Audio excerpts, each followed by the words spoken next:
संस्कृति विश्वविद्यालय में इस निमंत्रण के लिए मैं सबका आभार प्रकट करता हूँ।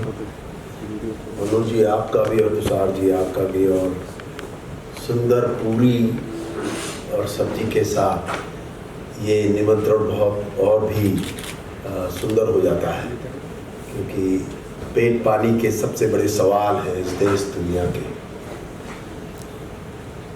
जब मुझे ये निमंत्रण मिला, और संस्कृति शब्द मेरे लिए बहुत मायने रखता है, और संस्कृति शब्द को हमने अपभ्रंश कर दिया है समझ में।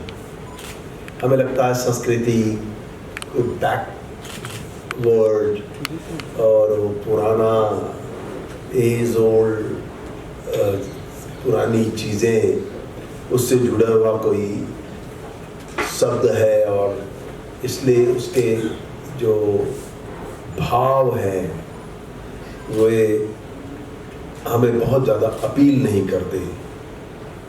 लेकिन क्योंकि ये मेरे विषय हैं और मैं पिछले 4 दशकों से मैं और मेरे साथी कई तरह के कार्य कर रहे हैं जो प्रकृति, पृथ्वी, प्रवृत्ति, पर्यावरण, इनसे जुड़े हुए हैं। इसलिए मैं पहले तो आप सबको मैं स्पष्ट कर दूं कि संस्कृति क्या है। संस्कृति कोई गाना बजाना नहीं है, और नहीं संस्कृति कोई श्लोक है। ये पुराणों में लिखी हुई कोई पुस्तकों का संदर्भ नहीं है। संस्कृति एक विज्ञान है। आपको मैं बता दूं, हर देश की, हर दुनिया में, हर कोने में जो कुछ भी व्यवहार होते हैं, जो कुछ भी बातें होती हैं, जो कुछ भी और जिस भी तरह की जीवन शैली होती है, उसको एक ही शब्द में आप लाइफस्टाइल कह लीजिए, फूड सिस्टम कह लीजिए, आप नॉलेज कह लीजिए, टेक्नोलॉजी कह लीजिए, ये सब संस्कृति है। और इसीलिए मैंने शुरुआत में कहा अपभ्रंश हो गया है इस शब्द का। इस शब्द के मायने हम कुछ अलग से लगा देते हैं, और लगता है कि किसी दूसरे दुनिया की जो बीत गई उसकी बात करते हैं। नहीं, ये हमेशा जिंदा रहने वाली है। सभ्यता और संस्कृति में एक अंतर होता है। सभ्यता आप ये मानकर चले कुछ समय की होती है। सभ्यता किसे कहते हैं कि अभी फैशन चला बेल बॉटम का, और कुछ दिनों में वो बदल के पतली पैंट का। कुछ समय जीन्स पहनने का मौसम चला, तो फिर कुछ समय के बाद वो कुछ और चल गया। एक समय वह कि पिज्जा खाएंगे, दूसरे समय में चाउमीन खाएंगे, तीसरे समय में कुछ और खाएंगे। इसे सभ्यता कहते हैं, जो स्थिर नहीं होती। संस्कृति स्थिर होती है, क्योंकि सभ्यता 5 वर्षों में, 10 वर्षों में बदलती है, संस्कृति नहीं बदलती। और यही कारण है हम भारतीय कहलाते हैं, और भारतीयता में भी हम विभिन्न धर्मों से जुड़े हुए हैं। यही संस्कृति होती है। संस्कृति विज्ञान भी है। आपकी नदियों से सभ्यता पनपी है, आप जानते हैं, पढ़ा है आपने। और उन नदियों से जो कुछ भी मिला, उसके चारों तरफ खेती बाड़ी से लेके तमाम तरह के उद्योगों ने जन्म लिया। ये सब विज्ञान है, और विज्ञान का, किसी भी नए विज्ञान का अंततः आधार और मूल संस्कृति है। इसलिए कभी कभी मैं सोचता हूं कि पहली बड़ी बात आपके विश्वविद्यालय में संस्कृति को सही तरह से परिभाषित होने से भी जुड़ी होनी चाहिए। क्योंकि हम भटके हुए से हैं शब्दों को लेकर। मैं तो धन्यवाद दूंगा जिन्होंने संस्कृति विश्वविद्यालय इसका नाम दिया, लेकिन उस नाम की सोच के पीछे उसे बांटा जाना बहुत महत्वपूर्ण है। क्योंकि मैं आपको बता दूं किसे संस्कृति कहते हैं, उसे आप समझिए। जम्मू कश्मीर, उत्तराखंड या हिमालय के लोगों का वेशभूषा वहां की स्थानीय प्रकृति के अनुसार तय होती है। उनका भोजन भी उसी तरह से जुड़ा होता है, क्योंकि परंपराओं ने उनको एक ऐसी जगह में पनपाया है जहां शीतकालीन परिस्थितियां ज्यादा होती हैं। वैसे ही भोजन तय होगा, वैसे ही व्यवहार भी तय हो जाता है। आप देखिएगा कि प्रवृत्ति भी उसी के अनुसार तय होती हैं।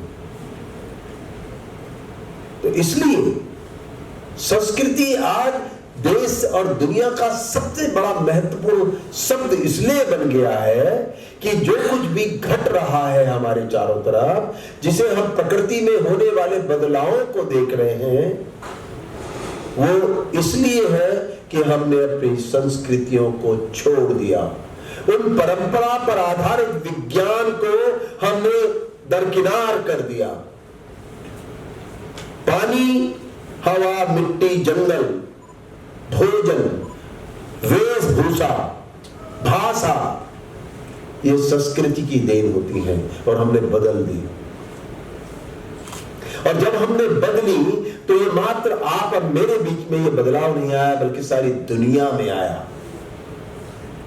चले जाइए लाखों साल पहले मनुष्य कहां से पैदा हुआ और कहां उसने दुनिया में यात्रा की। होमो सैपियंस अफ्रीका में हुए थे और उसके बाद सारी दुनिया में फैले और एक लंबे समय तक किसी स्थान विशेष में रह करके उन्होंने वहां पर अपने खान पान और हर चीज की संस्कृति को जन्म दिया। और आपको मैं बता दूं कि आप और मैं जिस सभ्यता में जी रहे हैं वो 200-300 साल पुरानी है, लेकिन संस्कृति हजारों सालों में बदलती है, बदल भी नहीं पाती, क्योंकि जुड़ाव तो वहां बने ही रहेंगे। इसलिए मैं एक बात यहां पे कहना चाहता हूं कि मैं एक संस्कृति विश्वविद्यालय में हूं और मेरे मन में हमेशा से एक बड़ा सवाल है कि अगर इस प्रकृति को, इस सारी दुनिया को मिलकर के बचाना है तो पहले संस्कृति समझनी होगी। उन परंपराओं पर जाना होगा जो हवा, मिट्टी, जंगल, पानी, नदियों से जुड़ी हुई थी। क्योंकि अगर हमारी शिक्षा का हिस्सा ये नहीं हुआ तो आप समझ लीजिए कि आपकी ये आधी अधूरी शिक्षा है। आप एमटेक कर ले, बीटेक कर ले, एमएससी कर ले, बीएससी कर ले, ये आधी अधूरी है, क्योंकि इस पर संपूर्णता नहीं है। ये आपको एक नौकरी जरूर दिला सकती है, जॉब आपको जरूर बता सकती है कि कहां और कैसे लेना है, पर आपको जीवन नहीं दे सकती, क्योंकि जीवन की परिभाषा संस्कृति पर निर्भर होती है। एक बेहतर जीवन, उससे जुड़ा भोजन, भाषा, ये सब कहीं जीवन शैलियों से जुड़े हुए हैं और जीवन शैली संस्कृति से आती है। इसलिए मैं समझता हूं कि संस्कृति विश्वविद्यालय को एक बड़ा अहम और कदम उठाना चाहिए। एक कदम ये उठाना चाहिए कि बदलती परिस्थितियां जो दुनिया की हैं, जो क्लाइमेट चेंज, ग्लोबल वार्मिंग जैसे बड़े मुद्दे खड़े हो रहे हैं, अगर उनको कहीं एड्रेस कर सकता है तो ये देश कर सकता है दुनिया में। और इस देश में भी, इस देश की जो परंपराएं और संस्कृति थी, वही उसका उत्तर भी छुपा है। इसलिए संस्कृति विश्वविद्यालय को प्रकृति और परंपराओं पर केंद्रित होकर अपनी एक स्ट्रीम तैयार करनी चाहिए। और ये मंथन, चिंतन और विज्ञान आधारित पहल पर कार्य करना चाहिए। अब आप देखिए आखिर क्यों संस्कृत में बहुत सी बातें कही गई जो हमारी पुरानी, सबसे पुरानी भाषा थी जुड़ने की, उसमें ये सब बातें कही गई। और आप खगोल ले, टटोल ले कि आप हमारी परंपराएं जिन्हें मैं संस्कृति का पर्याय मानता हूं,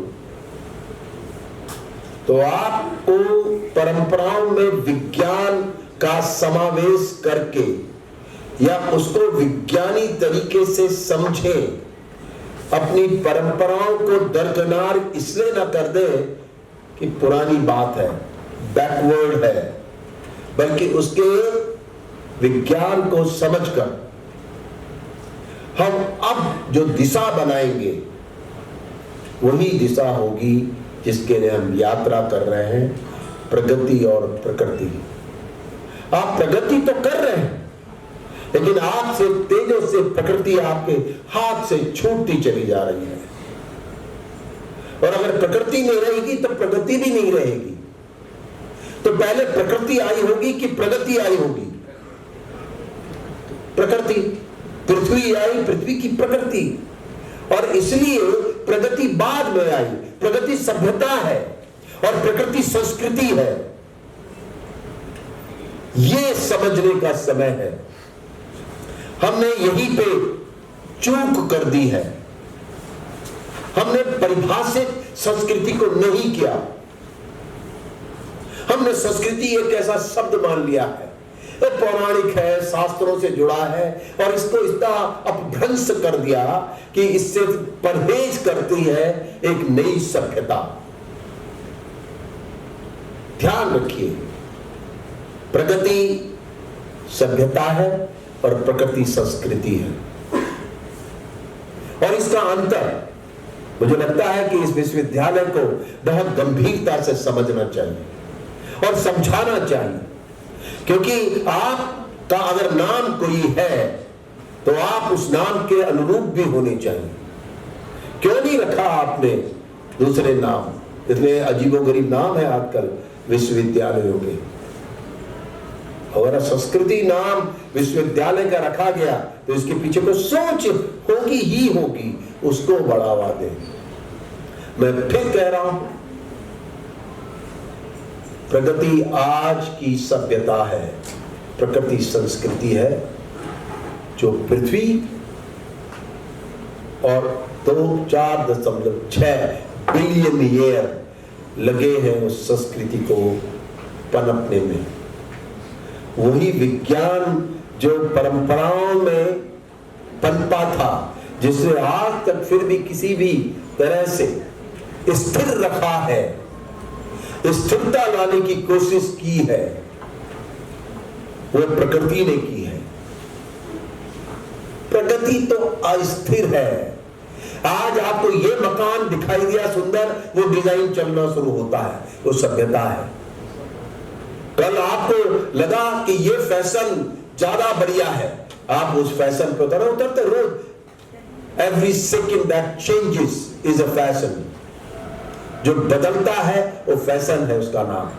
संस्कृति स्थिर होती है, तो इसलिए प्रकृति स्थिर है, प्रगति अस्थिर है, जो बदलती चली जाएगी। और अगर नहीं बदलेगी तो प्रकृति उसको बदल देगी।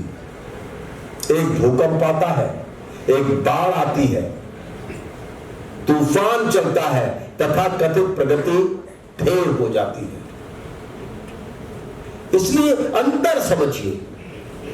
और ये इस विश्वविद्यालय का मेरी दृष्टि में, और सत्य तो ये भी है कि मैं यहां इसीलिए आना चाहता था। मैं डॉक्टर रजनीश जो त्यागी जी हमारे साथ लगातार चल रहे हैं, मैं यही कहना चाहता था कि ये विश्वविद्यालय को प्रकृति परंपरा पर केंद्रित, विज्ञान आधारित, लोक विज्ञान आधारित एक स्ट्रीम डेवलप करनी चाहिए।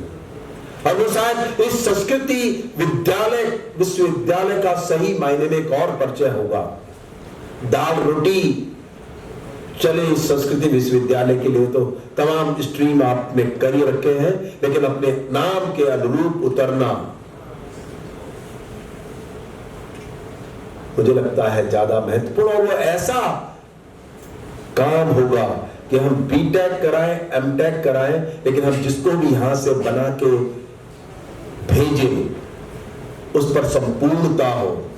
वो एक सिविल इंजीनियरिंग या मैकेनिकल इंजीनियरिंग, एमएससी, इस आयुर्वेद, इसके ज्ञान के साथ वो प्रकृति को समझने की क्षमताएं रखता हो और परंपराओं पर आधारित विज्ञान का पहल और पहरेदार बने।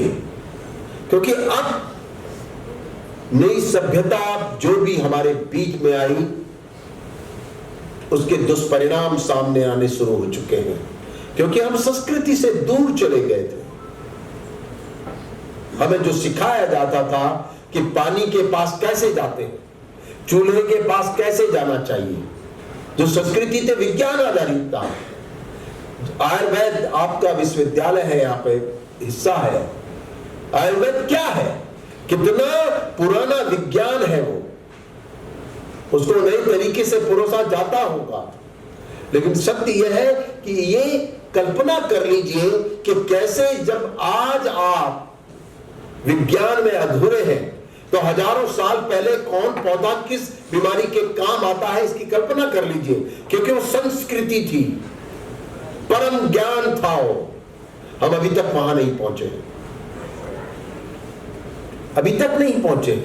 चंद्रमा में जाना चाहते होंगे, मंगल में जाना चाहते होंगे, लेकिन अभी अपनी संस्कृति पर नहीं पहुंचे, क्योंकि हमने नाम रख दिया संस्कृति। हमको लगा ये कुछ पुराना सा खेल है। सत्य यह है, उसी में स्थिरता है। और अगर ये विश्वविद्यालय इस मामले में गंभीर हो, डॉक्टर त्यागी और मैं सबसे अनुरोध कर रहा हूं जो यहाँ पे फैकल्टी है कि आप एक बात का चिंतन शुरू कर दीजिए, तभी तो मुझे यहाँ आने के मेरे लिए मायने निकलेंगे। ठीक है, पेट की आग रही होगी, आपने भोजन कराया, चाय भी पिलाई, लेकिन सत्य ये है कि यहाँ के आने के मायने ही बड़े ये होंगे कि आप अपने नाम के साथ कुछ उस तरह की स्ट्रीम्स भी डेवलप करिए जो प्रकृति, परंपराएं, संस्कृति, विज्ञान सबका एक साथ समावेश हो और उस समावेश पर आधारित आप देश दुनिया में, क्योंकि बहुत पहले मैंने एक कोशिश की थी जो चली है, हमने इंडियन नॉलेज सिस्टम को लेकर के कहा कि Indian knowledge system is extreme. ये वो ज्ञान विज्ञान था भारतीयता का जिसको हम अभी पार नहीं पा सकते। अब आप ही देख लो, हवाई जहाज चलते हैं तब कुछ और चलता था, जिसकी हम बड़ी कल्पनाएं करते हैं। कहते हैं भगवान विष्णु ये छत से प्रकट हो गए। अब क्या करते हैं आप मोबाइल में धड़ाक से किसी दूसरे कोने से दूसरे को देख के बात कर रहे हैं। वो क्या है? वो विज्ञान था, कोई जादू नहीं था। चंद्रमा में पहुंचे थे, मंगल में पहुंचे थे। आप बताइए कि किस जगह, किस पुस्तक में आज भी मंगल, हमारी पुस्तकों में, पुरानी पुस्तकों में, संस्कृति में मंगल का रंग पता है, सूर्य का व्यवहार पता है, बृहस्पति कैसा है, ये सब पता है। ये तो अब जाने मंगल और चंद्रमा जा रहे होंगे, लेकिन इन सब ग्रहों की प्रवृत्तियों के बारे में भी पता था। जीवन समुद्र के तल से शुरू हुआ, ये विज्ञान को पता था, इसलिए भगवान विष्णु को समुद्र के तल में बैठा दिया, जिसको जन्मदाता कहते हैं। और भगवान शंकर को हिमालय की चोटी में इसलिए बैठा दिया कि वो दुनिया को देखे और जीवन मृत्यु को तय करे। विज्ञान है और हर धर्म में है कुछ न कुछ ऐसा जो उसके संस्कृति से जुड़ा है और वो विज्ञान आधारित है। लेकिन हम भटके हुए समाज है, नई चीजों की खोज में अपने पुराने रास्तों को मिटाते चले जा रहे हैं। और ठीक उसी तरह होगा जब कभी आप जंगल में चले जाएं और अपने पीछे के चिन्हों को हटा दें तो और आप भटक जाएं तो आप वापस कैसे आएंगे? वही हालात आज है दुनिया में। मैं आपको बता दूं, जो हालात बिगड़ चुके हैं, 5 से 10% ही आसार है कि हम वापस आ सकें। और क्या वापस नहीं आएगा? वही हवाएं, वही नदियां, वही पानी। सिर्फ 10% अवसर है और इस 10% को 100 बनाना है तो अपनी संस्कृति परंपराओं को समझना होगा नए सिरे से। सभ्यताएं सुख दे सकती हैं मात्र, अच्छे अच्छे कपड़े पहनने का तरीका, अच्छे अच्छे शौक, ऐसे जूते, ऐसी गाड़ी, ये सभ्यता है। सभ्यता सुख वाली बीमारी है। लेकिन संस्कृति सुख के साथ स्थिरता भी देती है, शांति भी देती है, और ये संस्कृति से ही संभव है। सभ्यताएं बदलती चली जाती हैं तो बदलाव रहेगा ही रहेगा। इसलिए अगर ये संस्कृति विश्वविद्यालय इस तरह गंभीरता से सोचे, इंडियन नॉलेज सिस्टम आज बड़ी चर्चा का विषय है। ये आज से 3-4 साल पहले हमने एक विचार HRD को दिया था कि इंडियन नॉलेज सिस्टम में कुछ होना चाहिए। मैं देखता हूँ देश भर में IITs, बड़े बड़े संस्थान IKS करते हैं, और ये अच्छी बात है कि इंडियन नॉलेज सिस्टम को एक नई दिशा मिले। उस ज्ञान विज्ञान जो आधार रहा है इस पृथ्वी में जीवन को पनपनेगा, पहले उसकी समझ बनानी चाहिए। मैं संस्कृति विश्वविद्यालय से कहूँगा, मैं नहीं जानता कि संस्कृति विश्वविद्यालय के यहाँ पे कितने लोग बैठे हैं जो ऐसा डिसीजन ले सकते हैं। तो मेरा आपसे यही अनुरोध रहेगा कि किसी औपचारिकता के तहत मुझे यहाँ पे निमंत्रण देना तक ही सीमित ना हो, या पूरी सब्जी जो खाई वहीं तक नहीं, बल्कि जो संदेश देने हम निकले हैं आने वाली पीढ़ी और जीवन के लिए, वो समझना ज़्यादा आवश्यक है। कि अगर हमने ऐसा नहीं किया तो शायद मैं भी आधा अधूरा रहूँगा और आप भी। मैं आधा अधूरा इसलिए रहूँगा कि मैंने यात्राएं की, पीड़ा ले रहा हूँ सभी साथियों के साथ, तो मैं भी आधा अधूरा कितना संदेश दे पाया, और आप भी आधे अधूरे रहेंगे क्योंकि आप जो पढ़ रहे हैं वो आधा है। अभी आधा आपको खुद सीखना है और उसके रास्ते आपको स्वयं तैयार करने हैं। इसी के साथ समय हमारी सीमा होती है, मुझे निकलना है, पर मैं सिर्फ आखिरी बात कहता हूँ कि ये यात्रा प्रकृति और प्रगति को एक साथ चलाने के लिए है। मैं फिर कहूँगा, प्रगति एक सभ्यता है और प्रकृति हमारी संस्कृति है। आप दोनों को जोड़ के चले तभी स्थिरता होगी, वरना बड़े बड़े तूफान, बाढ़ और तमाम तरह की आपदाएं हमें घेर लेंगी और हम स्वयं ही अपनी बड़े संकट और मृत्यु का कारण बनेंगे। मैं आप सबको प्रणाम करता हूं, युवाओं से ही आह्वान करूंगा कि जो पहली पंक्ति के लोग हैं, जोड़कर मैं आधे से ज्यादा जीवन जी चुके हैं, पर आपका जीवन बचा है, इसलिए आपको ज्यादा सोचना है बनस्पत पहली पंक्ति के। और पहली पंक्ति के लोगों का ये दायित्व ये भी है कि ABCD क ख ग घ पूरी शिक्षा नहीं होती। आयुर्वेद सिखाया या BTech MTech वो आधी अधूरी शिक्षा है। आपका दायित्व है कि आपने ज़्यादा दुनिया देख ली और बदलाव भी देखे हैं, इसलिए इनको बताइए कि अगर दुनिया ऐसी ही चलती रहे तो फिर क्या हश्र होगा, तब ये संपूर्ण शिक्षा होगी। आप सबको प्रणाम और धन्यवाद।